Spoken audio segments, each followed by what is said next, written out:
I see the player you mean. La Kaela, yes, take care. It has reached a higher level now. It can read our thoughts. That doesn't matter. It thinks we are part of the game. I like this player. It played well. It did not give up. It is reading our thoughts as though they were words on a screen. That is how it chooses to imagine many things when it is deep in the dream of a game. Words make a wonderful interface, very flexible and less terrifying than staring at the reality behind the screen. They used to hear voices before players could read. Back in the days when those who did not play called the players witches and warlocks and players dreamed they flew through the air on sticks powered by demons. What did this player dream? This player dream of sunlight and trees, of fire and water. It dreamed it created and it dreamed it destroyed. It dreamed it hunted and was hunted. It dreamed of shelter. Ha! The original interface, a million years old and it still works, but what true structure did this players create? In the reality behind the screen, it worked with a million others to sculpt a true world in a fold of the and created for it cannot read that thought. No, it has not yet achieved the highest level that it must achieve in the long dream of life, not the short dream of a game. Does it know that we love it, that the universe is kind? Sometimes, through the noise of its thoughts, it hears the universe, yes. But there are times it is set in the long dream. It creates worlds that have no summer, and it shivers under the black sun, and it takes its sad creation for reality. To cure it of sorrow will destroy it. The sorrow is part of its own private task. We cannot interfere. Sometimes when they are deep in dreams, I want to tell them they are building true worlds in reality. Sometimes I want to tell them of their importance to the universe. Sometimes when they have not made a true connection in a while, I want to help them to speak the word they fear. It reads our hearts. Sometimes I do not care. Sometimes I wish to tell them this word you take for truth is merely and I wish to tell them that they are and they see so little of reality in their long dream, and yet they play the game. But it will be so easy to tell them. Too strong for this dream. To tell them how to live is to prevent them living. I'll not tell the player how to live. The player is growing restless. I will tell the player the story, but not the truth. No, a story that contains the truth safely in a case of words, not the naked truth that can burn over any distance. Give it a body again. Yes, player. Use its name. La Kaela, player of games? Good. Take a breath now. Take another. Feel air in your lungs. Let your limbs return. Yes, move your fingers. Have a body again. Under gravity, in air. Respawn in the long dream. What's there Minecraft you are. yapping about? I don't know. I'm trying. This is the first time I read all through this. Keep going. Okay, yeah. There you are, your body touching the universe again at every point, as though you were separate things, as though we were separate things. Who are we? Once we were called spirit of the mountain, father, sun, mother, moon, ancestral spirits, animal spirits, jinn, ghosts, the green man, then gods, demons, angels, poltergeist?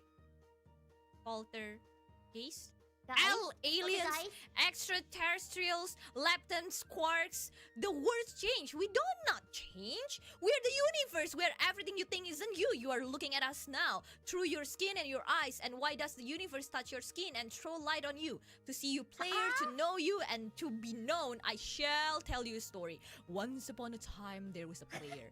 The player was you, La Kaela. Sometimes it thought itself human on the thin crust of spinning globe of molten rock. What? The ball of molten rock circled a ball of blazing gas that was 330,000 times more massive than it. They were so far apart that light took 8 minutes to cross the gap. The light was information from a star, and it could burn your skin from... Your connection lost me! I was trying to read! Don't read that!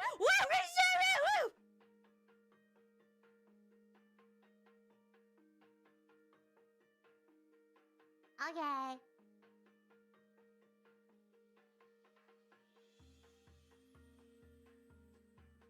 I guess we need a new server. Yeah.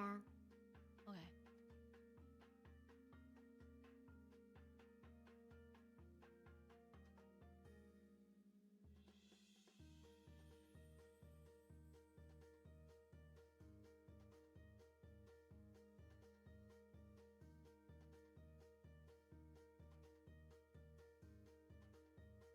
This is what we call when you try your best.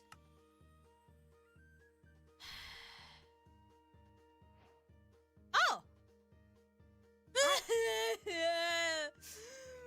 Once upon a time, there was a player. The player was you, Kaela. Sometimes it thought itself human on the thin crust of a spinning globe of molten rock. The ball of molten rock circled a ball of blazing gas that was 330,000 times more massive than it. They were so far apart that light took 8 minutes to cross the gap. The light was information from a star, and it could burn your skin from 150 million kilometers away. Sometimes the player dreamed it was a miner on the surface of a world that was flat and infinite. The sun was a square of white. The days were short. There was much to do, and death was a temporary inconvenience.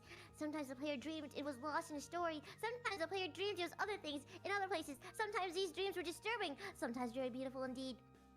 Sometimes the player woke from one dream into another, then woke from that into a third. Sometimes the player dreamed it watched words on a screen. Let's go back. The atoms of the player were scattered in the grass, in the rivers, in the air, and the ground. A woman gathered the atoms. She drank and ate and inhaled.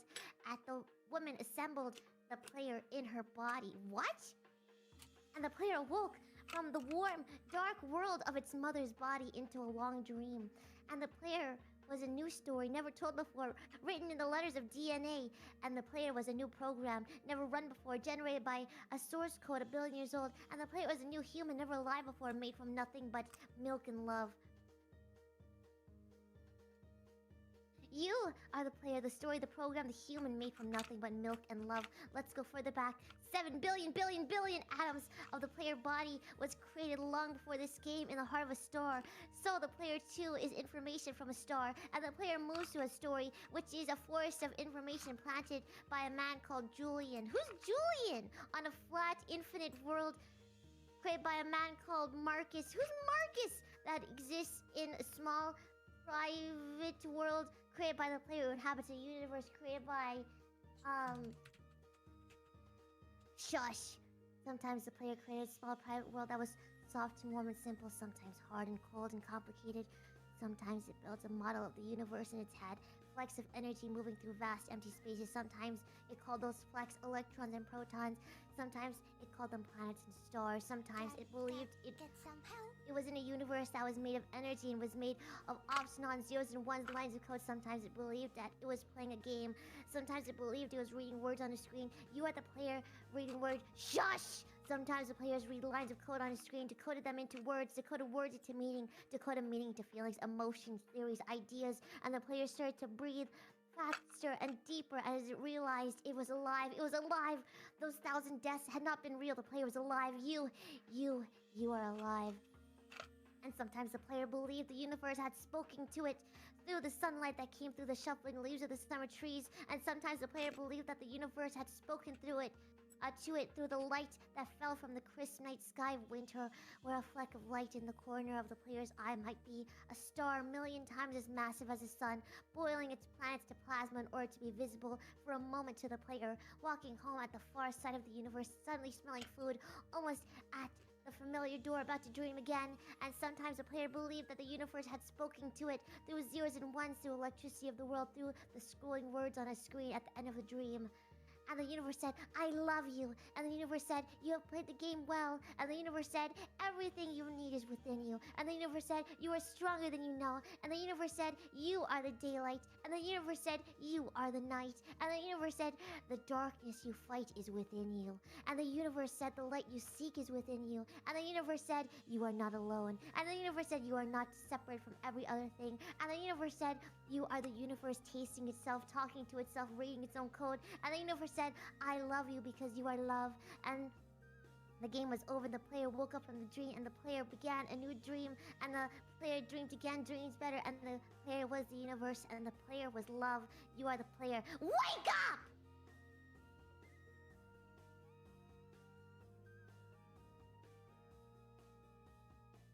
Is it done? That's like Yeah. the end of the story? Yeah. Yeah. Hmm.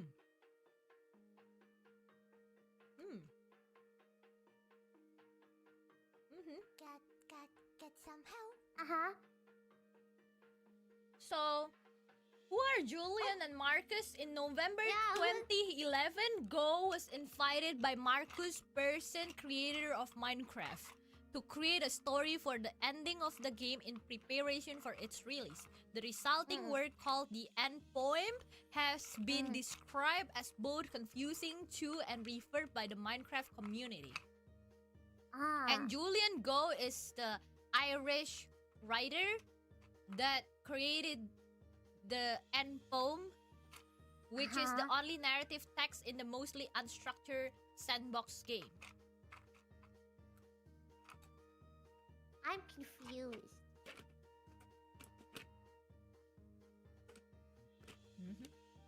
Did you understand? It's a poem, right? End poem. We don't need to understand. Oh, I like the part where they talked about the darkness within me.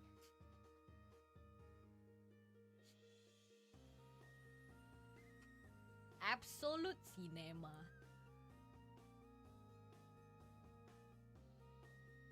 Nice. Now what? Let's go home!